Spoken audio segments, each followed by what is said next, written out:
છોડી હાલી નીકળ્યા. અજય પટેલ એના ભાણિયાને પરણાવવા માટે માયરામાં બેઠા અને ચીઠી આવી. અજય પટેલ કહે છે ઓલા ચીઠી લઈને આવેલા ભગતને કે અજય પેલા જમી લ્યો. ત્યારે કહે છે પટેલ જમવાનો સમય નથી, મહારાજે ઇમરજન્સી આ ચીઠી પહોંચાડવાની વાત કરી, પહેલા તમે વાંચી લ્યો. જ્યાં ચીઠી વાંચીને એમાં પોતાનું નામ જોયું, રાજીને રેડ થઈ ગયા. વાહ મારા પ્રભુ વાહ, તમે તો મારો સંકલ્પ ઝીલ્યો અને માયામાંથી મુક્ત કરવાનો ઉપાય દેખાયો. તરત જ ભાણિયો માયરામાં બેઠો તો કહે છે કે ભાણા મહારાજનો કાગળ આવ્યો છે, એનો બોલાવો આવ્યો છે, હું હવે જાઉં છું. અરે પણ મામા લગ્નમાં અત્યારે તરત જ જશો? અરે લગ્ન પૂરા કરાવીને કે ના તત્કાળ જવાનું. ચીઠી આવી છે, લાવો મને દેખાડો. ચીઠી વાંચી ભાણિયો કહે છે કલ્યાણદાસ કરુણા. એ કે આમાં મારું નામ છે. અરે ગાંડો થામાં તારું નામ ક્યાં આમાં લખ્યું છે? 18ના જ નામ છે નહીં કે આમાં લખ્યું કે એ આદિ, એ આદિમાં મારું નામ આવી જાય. વિચાર કરો આ કેવા મુમુક્ષુ હોય છે. મીંઢળ બંધો માયરામાં પરણવા બેઠો છે, છેડાછેડી બાંધી વિધિ ચાલે છે લગ્નની, અને એ કે આદિમાં મારું નામ આવી જાય. અહીંયા તો ભૂલથી કોઈનું નામ બોલ્યું એમ બે ત્રણ જણાવે તો ઓલો કે મને નહીં તને કે, તને નહીં તને કે, એમ પરબરાય સ્વાહા કરે. બીજું એક બે ત્રણ જણાને પાર્ષદ બનાવવા છે, લઈ જવા છે, તો બીજાને એમ કે હા ખૂબ આપે. અને આ તો એ કે આદિમાં મારું નામ આવે. મામા કે નું આવે? એ કે નહીં આવે છે અને હું આવીશ. મામા કહે છે ભાણિયા તારા લગ્ન છે માટે તું શાંતિથી લગ્ન પતાવી લે. હું મહારાજને મળીને પૂછીશ કે કલ્યાણદાસનો આવો વિચાર છે કે એમ પછી કરજે કે નહીં, હું તો અત્યારે જ આવીશ.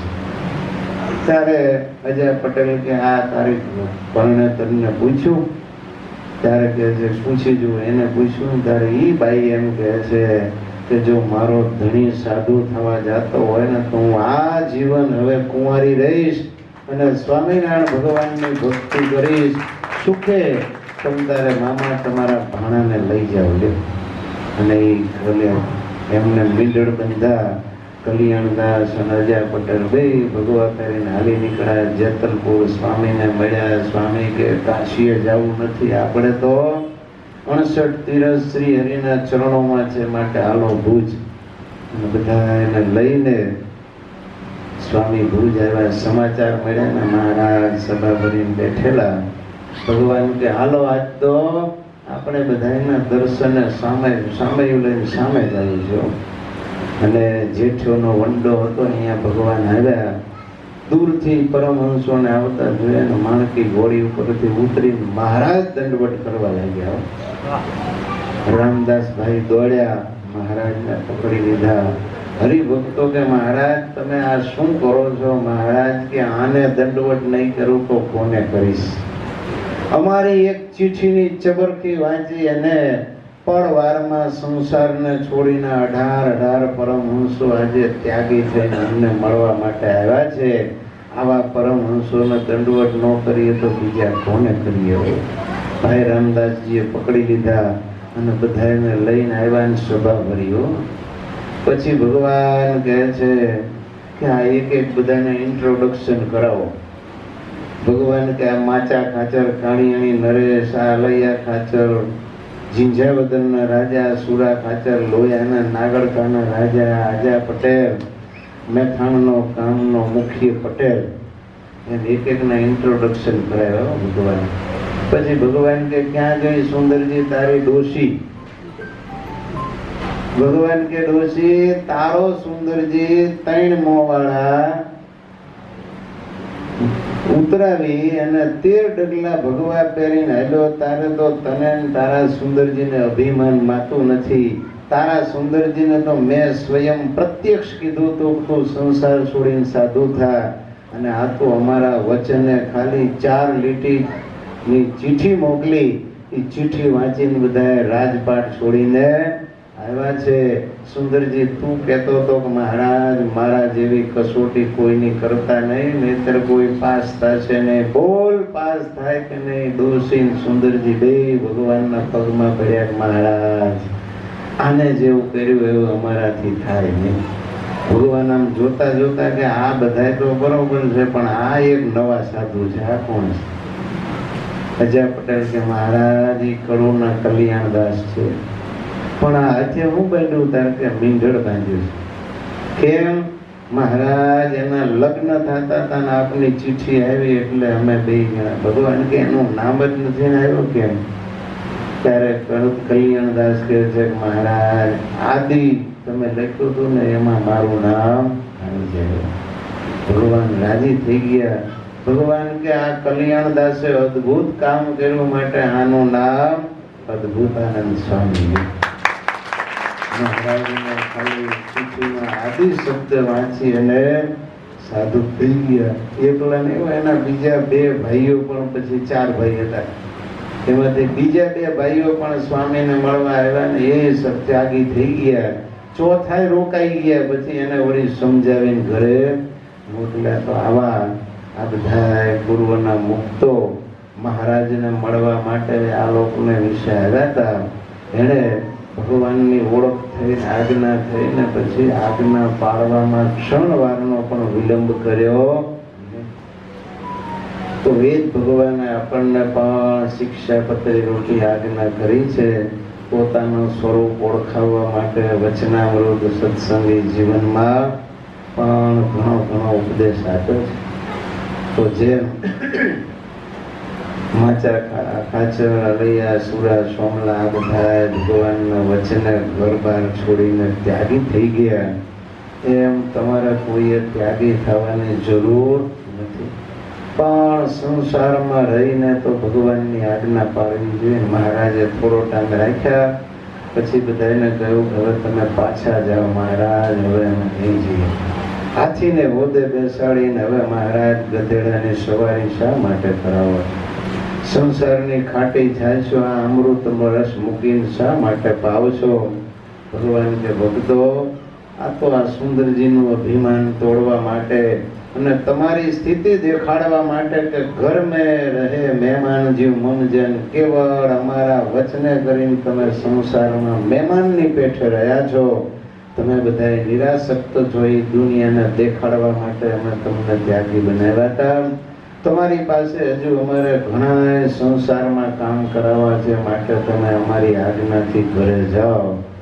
ત્યારે 16 જણા ગયા, પણ અજય પટેલ અને કલ્યાણદાસ 2 ગયા. અજય પટેલનું નામ ભગવાને પૂર્ણાનંદ સ્વામી પાડેલું. તો એ 2 ને ભગવાને ત્યાં રાખ્યા. તો એ અજય પટેલને કેવો તીવ્ર વૈરાગી હશે વિચાર કરો.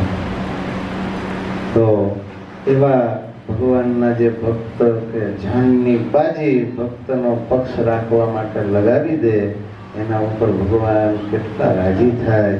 માટે આપણે પણ ભગવાનના ખરા ભક્ત છીએ. તો અજય પટેલ આદિના જીવનમાંથી આપણે પણ લક્ષ્ય લઈએ કે ભલે ભગવાને તમને સંસારમાં રાખ્યા છે, પણ સંસારમાં સરસો રહે મન મારે પાસ. સંસાર જેને લોપે નહીં તેને જાણો મારો દાસ. સ્વામીજી વારે વારે આ સાખી આપણને કહેતા. તો એ સાખી અંતરમાં ધારી અને સંસારમાં રહેવું, પણ નિર્લેપ થઈને. સંસારમાં રહેવું એ પાપ નથી, પણ સંસાર આપણામાં ગરી જાય ને એ પાપ છે. સંસારમાં રહે તો સંસારી કહેવાય, પણ સંસારીમાં સંસાર પેસી જાય ને તો જેમ પાણીમાં જ નાવ ચાલે પણ નાવમાં પાણી ગરી જાય તો ડૂબી જાય, એમ સંસાર સંસારીમાં પેસી જાય તો માયાના ચક્કીમાં આ ભવસાગરમાં ડૂબી જાય. માટે સંસારમાં રહેવું, પણ અલિપ્ત થઈને જેમ આ બધા 18 પરમહંસો રહેતા હતા એમ માયાનો મોહ ક્યાંય અંતરમાં વ્યાપવા દેવો નહીં.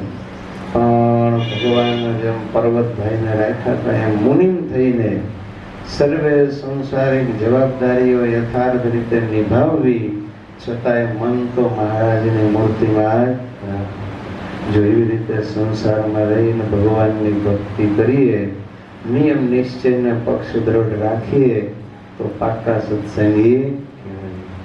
તમે બધાએ તો ખૂબ ગુરુવર્ય સદગુરુ ધ્યાને સ્વામીજીના દર્શન સમાગમ કરીને જ્ઞાનની દ્રઢતા કરી છે અને એ પ્રમાણે રહેતા જશો. છતાં પણ ક્યાંક વળી થોડી ઘણી કચાશ રહેતી હોય અને માયામાં લપટાઈ જતા હોય તો આપણે જાણપણું રાખવું અખંડ અને માયાથી સંસારથી અલિપ્ત થઈને ભગવાનની આજ્ઞાની ઉપાસના પાંખો દ્રઢ કરીને ભગવાનની ભક્તિ. આજના દિવસે આમ તો અમારે તો ગાંધીધામ ખાલી વઘાસીને લાકડું લેવા માટે આવવાનું હતું, પણ સાથે સાથે તમારા બધાનો ખૂબ પ્રેમ. રમેશભાઈ તો સવારથી મંડાણા હતા. હું લગભગ ગાડીમાં બેસવાનો હતો ત્યારે મેં ફોન જોયો એટલે ફોન લગાડ્યો. મને કે તમારે આદિપુર. મેં કીધું અમારી પાસે સમય એવો હશે નહીં. તો કે ના, ગમે એમ થાય, ગાંધીધામની બાજુમાં જ છે. મેં કીધું ત્યાં આવીને લાભ લઈ લેજો. તો એ કે આદિપુર આવો તો બધા આદિપુર વાસીઓને લાભ મળે. એટલે મેં કીધું હું બેસું, પછી ગોઠવણી થાય પછી તમને જણાવીશ. પછી પાછો મેં ફોન કર્યો. મેં કીધું આવી રીતે છે તો સાંજે બધા આપણે સવારમાં કે આવો અને લાભ આપો. મેં કીધું અમે મારે આદિપુર તો ઘનશ્યામભાઈના પિતાશ્રી ગિરધર બાપા ધામમાં ગયા છે એટલે ત્યાં આવવાનું છે અને સાંજે ગાંધીધામ સભા છે તો મને કે સવારે આવીને લાભ આપો. ત્યારે ભગવાનની ઈચ્છા અને ગુરુવર્યની કૃપાથી આદિપુર સત્સંગ હોલમાં ભગવાનના દર્શન પણ થઈ ગયા. તમારા જેવા એકાંતિક ભક્તોના પણ દર્શન થયા અને આ દિવ્ય સત્સંગ સભાનો પણ લાભ બધાને મળી ગયો. એમ આપણા શુભ સંકલ્પો ભગવાન અને ગુરુવર્ય પૂરા કરતા જ હોય છે. તો તમારા બધાના પણ ખૂબ મોટા ભાગ્ય છે કે ભગવાન મળે ત્યારે અક્ષરધામમાં એક પગ અને ભગવાનના એકાંતિક સાધુ મળે એના બે પગ અક્ષરધામમાં કહેવાય. તો આપણે એવા ભગવાનની એવા સંતની આજ્ઞાને અનુવૃત્તિ પરાયણ જીવન કરવું. તમે બધા એ પ્રમાણે વર્તો જ છો. હજુ પણ વિશેષ કાળજી રાખીને વર્તો. આજના દિવસે પરમ કૃપાળુ પરમાત્મા સ્વામિનારાયણ ભગવાન અને ગુરુવર્યના પુનિત પાવન ચરણારવિંદમાં એ જ પ્રાર્થના કરીએ કે આદિપુરવાસી સર્વે ભક્તજનો ઉપર પ્રભુની ખૂબ કૃપા ઉતરે અને શ્રદ્ધા, શક્તિ અને ભક્તિ ભગવાનના માર્ગે ચાલવાની ભગવાન સૌને અર્પે. નિયમ નિશ્ચયને પક્ષ રાખી અને ભગવાનના ખરા એકાંતિક ભક્ત સૌ કોઈ બને. પ્રભુ સૌના શુભ મનોરથો પૂર્ણ કરે અને અંતે સૌને પોતાની હજુર સેવામાં રાખે. એટલી પ્રાર્થના સાથે મારી વાણીને વિરામ.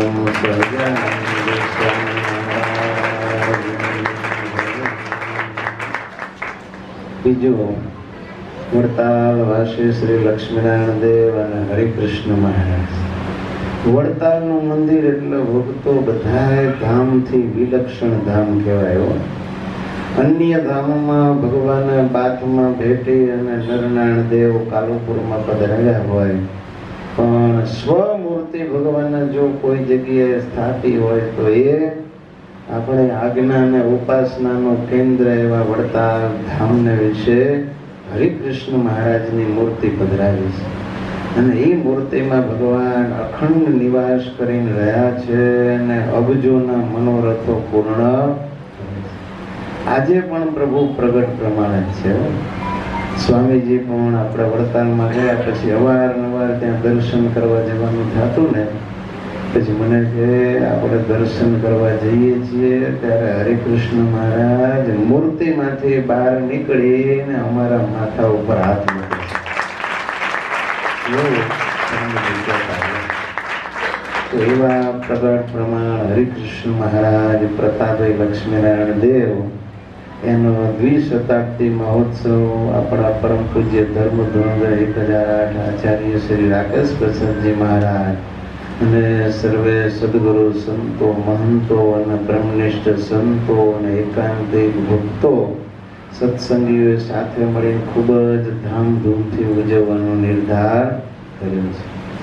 તો ખાસ એ સમયમાં પણ બધાએ તન મન ધનથી લાભ લઈ અને ભગવાને સ્થાપેલા એ બનાવેલા મંદિર અને હરિકૃષ્ણ મહારાજનો રાજીપો લેવાનો છે. આપણો સમય પણ કણભા ગુરુકુળનો 23મો સ્થાપના દિન હવે નજીક આવી રહ્યો છે. જો કે તમે બધાએ નામ તો આમ નોંધાવી દીધા છે. અમને વિશ્વાસ છે કે તમે બધા આવવાના જ છો અને હજુ પણ કોઈને નામ નોંધાવવાના બાકી હોય તો જલ્દીમાં જલ્દી નામ નોંધાવી લેજો. વર્ષે એકવાર સ્થાપના દિન આવે અને વેકેશન છે પાછું, માટે વેકેશનનો સદુપયોગ કરી અને દિવ્ય સમયો અને સત્સંગ પંચાયન પારાયણ એ પારાયણનો પણ અલૌકિક લાભ લઈને મોક્ષનું ભાથું સુગ્નજનોએ ભરી લેવું. માટે હજી કોઈને નામ નોંધાવવાના બાકી હોય અને આવવાનું હોય તો અન્યત્ર રખડવા ન જતા આ ધામમાં કણભા ગામમાં રહીને ગુરુકુળમાં દિવ્ય ઉત્સવનો લાભ 7 દિવસ લેવો. 21 તારીખે સાંજે જેને આવી જવું હોય ભલે, કારણ કે દૂરવાળાને સવારે બધાને પહોંચાય નહીં તો સાંજે બધાને, અને સ્વયંસેવકોએ સવારમાં આવવાનું છે 9 વાગ્યા પહેલાં. તો એ પ્રમાણે જે સ્વયંસેવકો હોય 21 તારીખે 9